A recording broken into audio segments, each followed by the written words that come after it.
तो बाबा साहब doctor B are Ambedkar का लगाया हुआ ये पेड़ आपके घरों में होना चाहिए, आपके बच्चे के पास ये कवच होना चाहिए।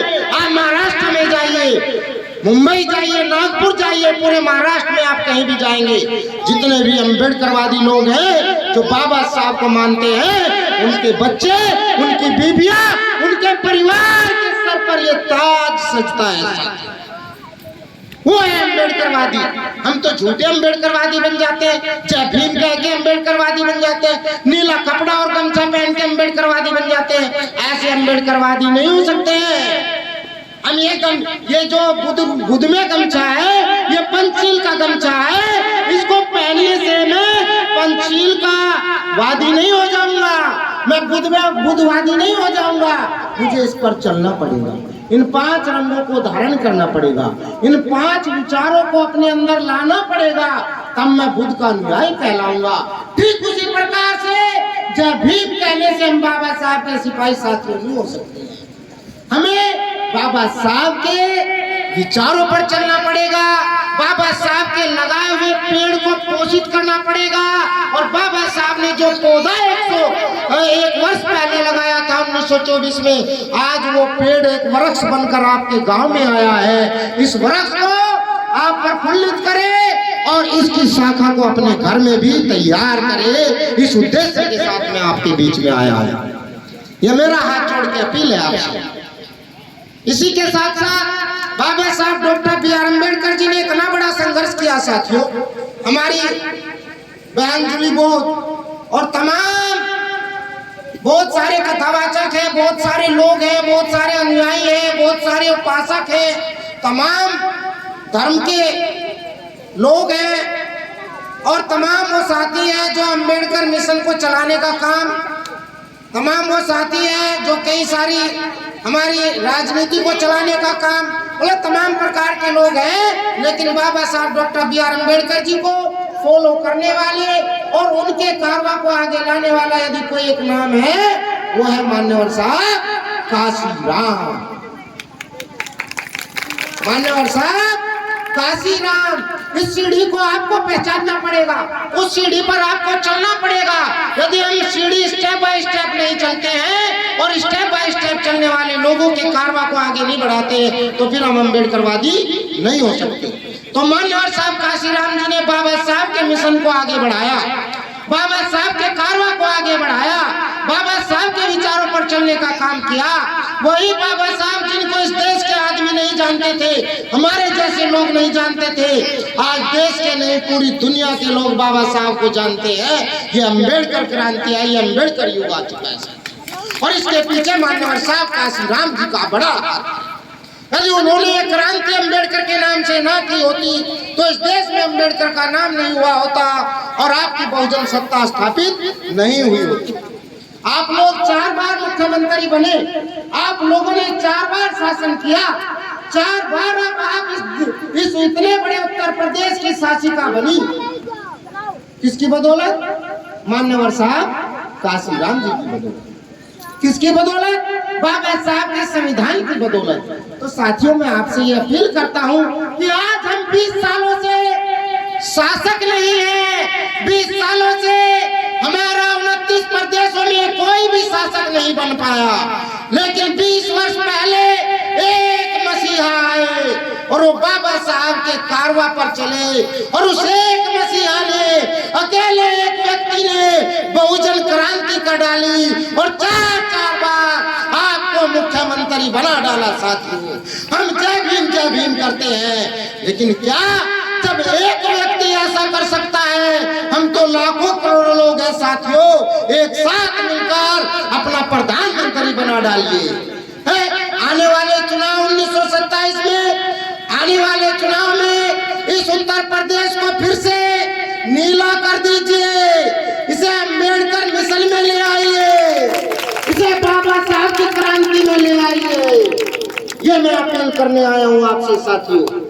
और कोई भी कारवा, कोई भी परिवार तब चलता है जब वो संगठित होता है? आपका परिवार तब अच्छा फले फूलेगा जब आपके परिवार के सदस्य संगठित होंगे। ये अम्बेडकरवाद तभी सफल होगा जब सभी अम्बेडकरवादी एकजुट होकर के नीली क्रांति को लाएंगे और वो जिन्होंने इस प्रदेश में ही नहीं पूरे देश में नीले झंडे को ऊंचा करने का काम, पूरी दुनिया में नीले झंडे को ऊंचा करने का काम किया है, उनके आचरण पर चलिए, उन्हें सपोर्ट करिए और आने वाले चुनावों में अपनी सरकार और सत्ता को स्थापित करने का काम करिए। यह निवेदन आपसे करूंगा। हमें वोट डालने का अधिकार दिया, किसने दिया? बाबा साहब doctor B are Ambedkar ji ने। आज हमारी कदर होती है तो इस वोट की बदौलत होती है। जिस दिन ये वोट आपका चला जाएगा, आपको कोई पूछने वाला नहीं होगा, कुत्ते बिल्लियों की तरह काटे जाएंगे हम लोग।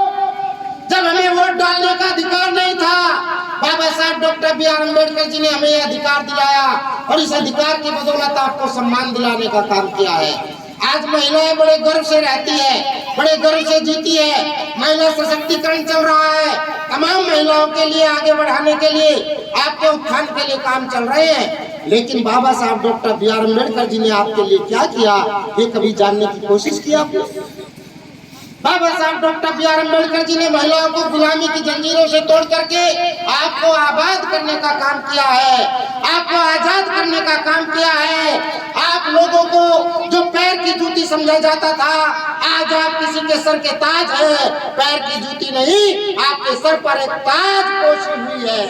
आप इस देश की प्रधानमंत्री, आप इस देश के राष्ट्रपति, आप इस प्रदेश के मुख्यमंत्री और न जाने कितने बड़े बड़े पदों पर हमारी महिलाएं राज कर रही है। साथियों, ये बाबा साहब के संविधान की बदौलत है। इस संविधान की कदर करिए, इसको समझने का प्रयास करिए और संविधान को बचाने के लिए जी जान लगा दीजिए। एक सवाल हम आपसे बार बार पूछेंगे, क्योंकि कथा के मंच पे तो बहुत कम बोलने को मिलता है और तेजी से कही जाने वाली बात आपके दिमागों में नहीं बैठ पाती है। मैं आदरणीय समिति से भी निवेदन करता हूं कि आप जो है कथा के बाद में एक कैडर जरूर लगाइए।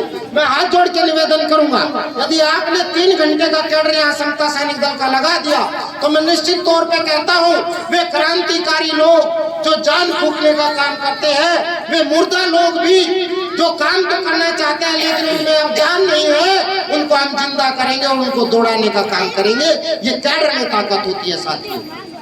इसलिए आप तमाम साथियों को मैं धन्यवाद दूंगा, बहुत आभार अभिनंदन करूंगा, लेकिन इस बात और इस वचन के साथ कि आप यदि यहाँ कथा में आए हैं, 3 दिवसीय कथा आपने जूली बोस जी की सुनी है, तो जूली बोस जी के द्वारा कहे गए शब्दों का आचरण करना होगा, उनको अपने परिवार में लागू करना होगा। हम बुद्ध की बात करते हैं, देखिए पंछी, ये जो पूरा साज सज्जा यहाँ सजी है नीले रंग से और पंचशील से सजी है साथियों। हम इस पंचशील का जब अनुकरण ही नहीं करेंगे तो 3 दिन की कथा का लाभ हमें नहीं मिलेगा। कथा वादक तो अपना काम कर रहे हैं, उन्होंने तो बेहतरीन तरीके से मेहनत की है। चिमटा वादक ने चिमटा बजाने में पसीना निकाल डाला है, अपनी पूरी ताकत लगा डाली है ताकि आप तक वो बात पहुंच जाए, और आप फिर भी पंचशील का पालन ना करें तो ये आपकी गलती है, हमारी नहीं। मैं आपसे निवेदन करता हूं कि पंचशील का पालन, सबसे पहले अपने हाथों से गुलामी का बंधन तोड़ो। आपके हाथों में, आपके गलों में, आपके शरीर पे जो गुलामी के बंधन है, इनको तोड़ डालना चाहिए, तब 3 दिवसीय बुद्ध कथा का उद्देश्य पूरा होता है। और अपने बच्चों को जो इतनी बड़ी ठंड में आप यहाँ लेकर बैठे हैं, तमाम ये छोटे छोटे नन्हे मुन्ने बच्चे, तो इनको आगे बढ़ाने की दिशा में ले जाइए, इनको शिक्षित करिए। जितना पढ़ेंगे उतना बढ़ेंगे, जितना पढ़ेंगे उतना बढ़ेंगे। कम खाइए, कम पहनिए, कम दिखाइए, लेकिन अपने बच्चों को ज्यादा से ज्यादा पढ़ाने का काम करिए साथियों। इन्हीं बातों के साथ मैं अपनी बात को विराम करता हूँ। समता सैनिक दल आपके समक्ष है, ये अपनी सेवा देने आया है, आपसे कुछ लेने नहीं आया है।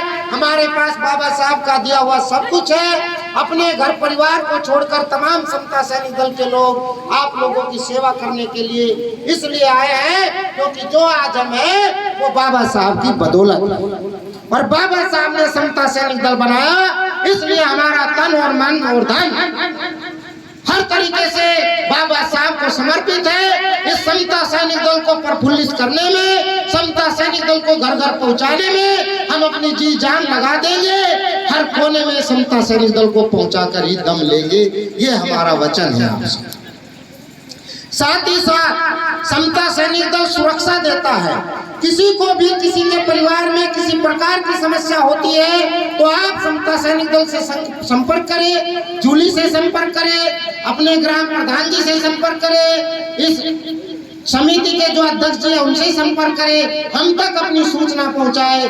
जो भी आपकी परेशानी होगी, किसी भी प्रकार की परेशानी, मनुवादियों के द्वारा आपको परेशान किया जाता हो, किसी दबंग व्यक्ति के द्वारा आपको परेशान किया जाता हो, आपके पास जाति धर्म की आपके साथ जाति की जाती हो, तो समता सैनिक दल आपको निःशुल्क सेवा करेगा, आपको न्याय दिलाने का काम करेगा, आपकी लड़ाई को लड़ने का काम करेगा। इन्हीं बातों के साथ मैं अपनी बात को समाप्त करता हूँ और आप तमाम साथियों से निवेदन करता हूँ।